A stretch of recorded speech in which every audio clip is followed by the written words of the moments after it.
ओम नमः शिवाय। हर हर महादेव।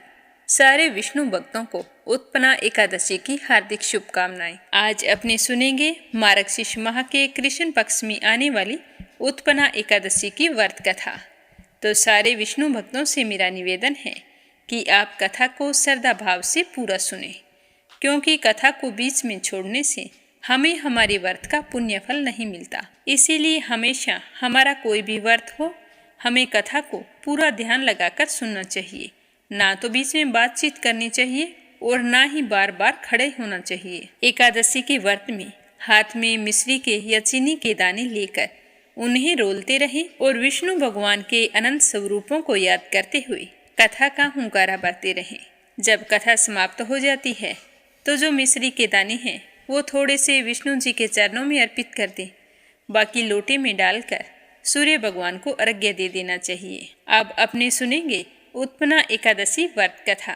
बोलो लक्ष्मीपति नारायण के अनंत स्वरूपों की जय हो। एक बार धर्मराज युधिष्ठिर कहने लगे कि हे भगवान, मैंने कार्तिक शुक्ल एकादशी अर्थात प्रबोधनी एकादशी का सविस्तार वर्णन आपसे सुना है। सुनकर मुझे बड़ी ही तृप्ति महसूस हुई है।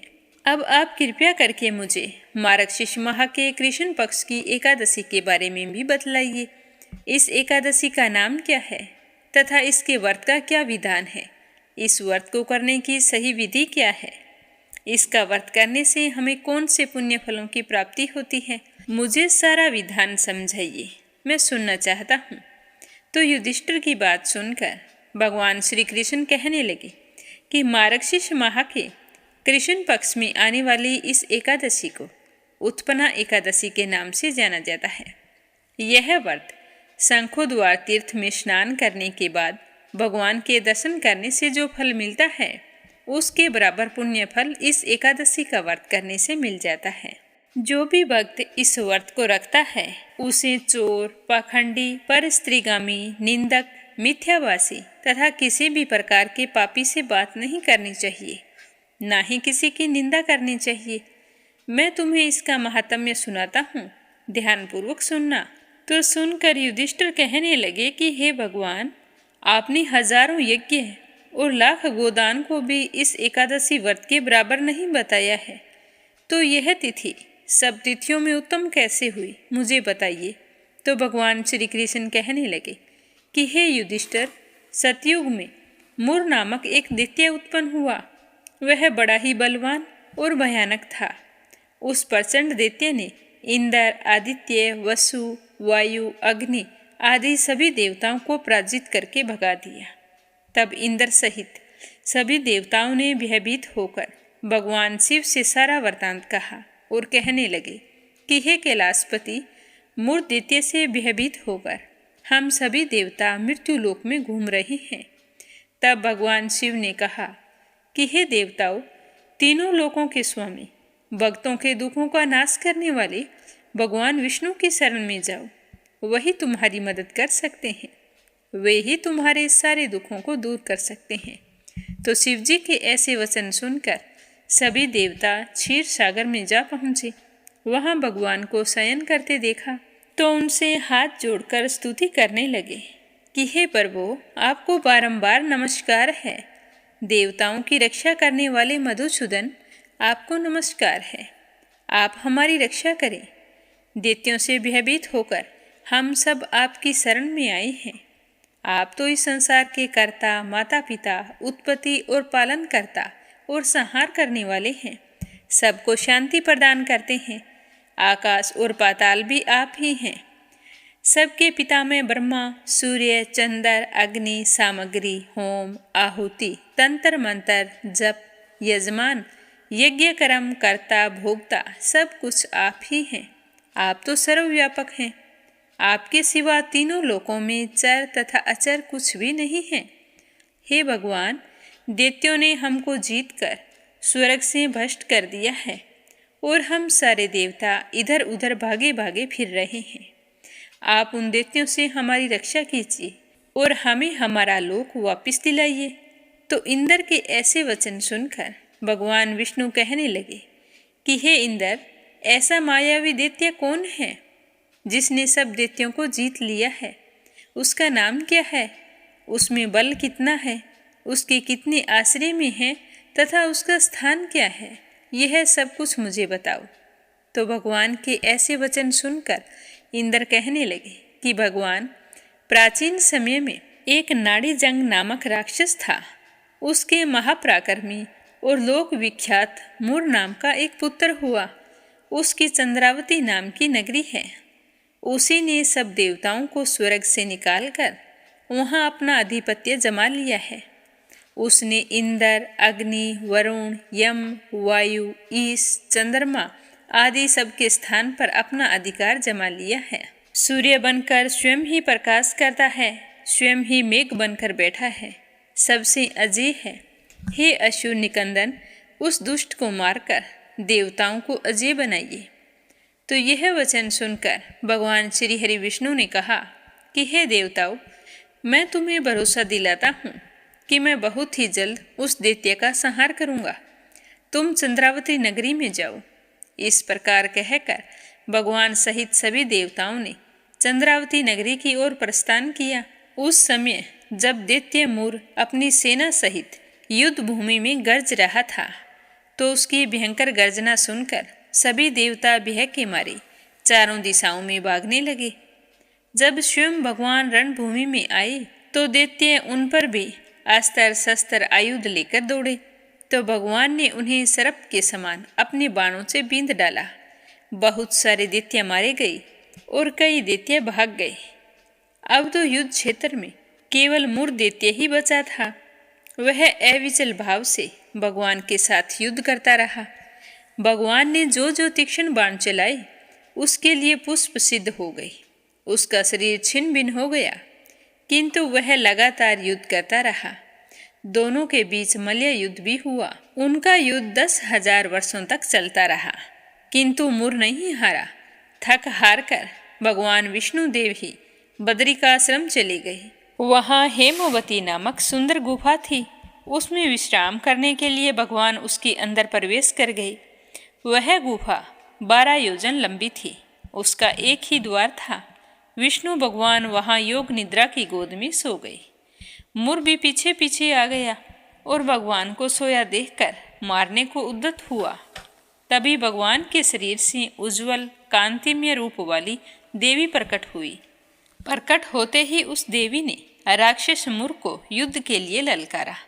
दोनों में युद्ध हुआ और देवी ने उसे मौत के घाट उतार दिया। जब श्री हरि विष्णु भगवान योग निद्रा की गोद से उठे तो सब बातों को जानकर उस देवी से कहा कि देवी, आपका जन्म एकादशी के दिन हुआ है, अतः आप उत्पन्ना एकादशी के नाम से पूजी जाओगी।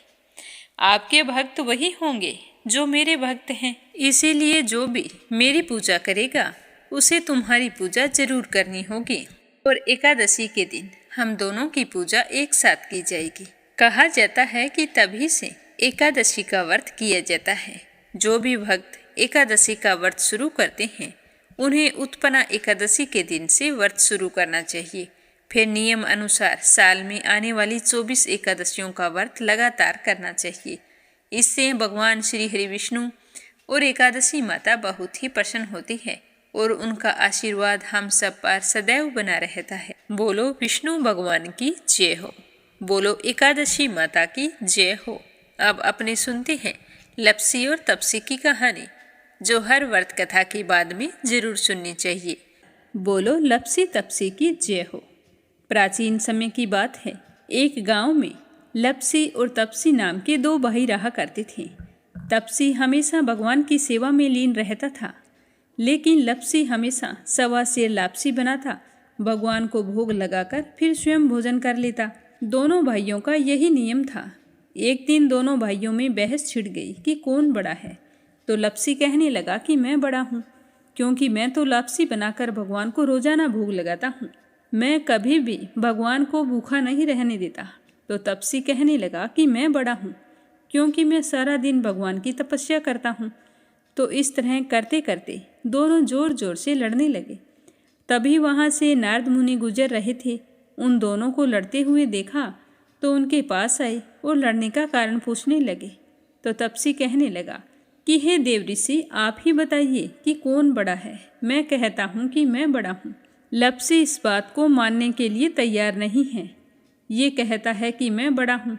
तो दोनों की बात सुनकर नारद मुनि कहने लगे कि मैं इसका फैसला तो कर दूंगा, लेकिन कल करूँगा। कल सुबह जल्दी आऊँगा और आपको बता दूंगा कि तुम दोनों में से कौन बड़ा है।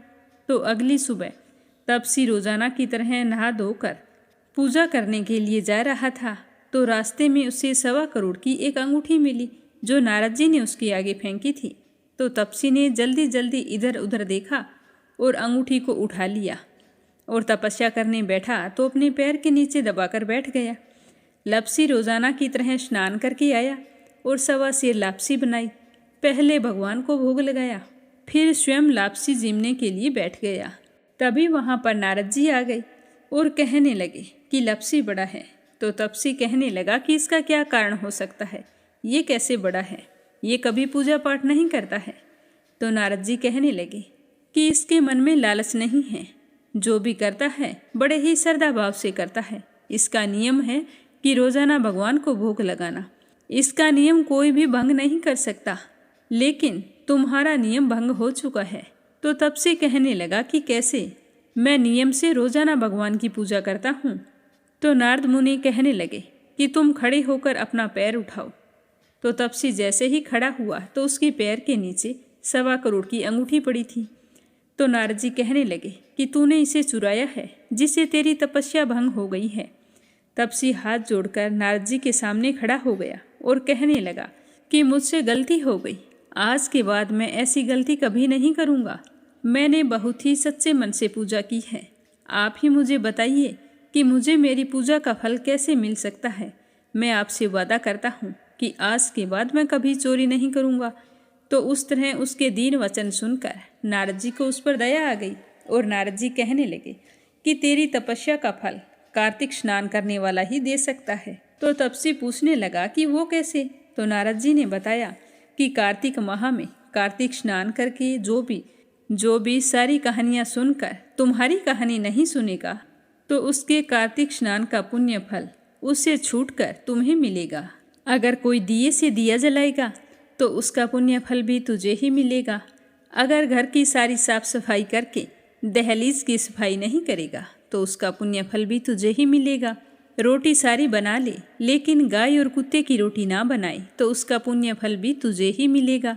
और घर पर बहन सुवासिनी आने पर उसे सूट, साड़ी, तीवल जो कुछ भी देते हैं, भेंट स्वरूप अगर कुछ पैसे नहीं देंगे तो उसका पुण्य फल भी तुझे ही मिलेगा।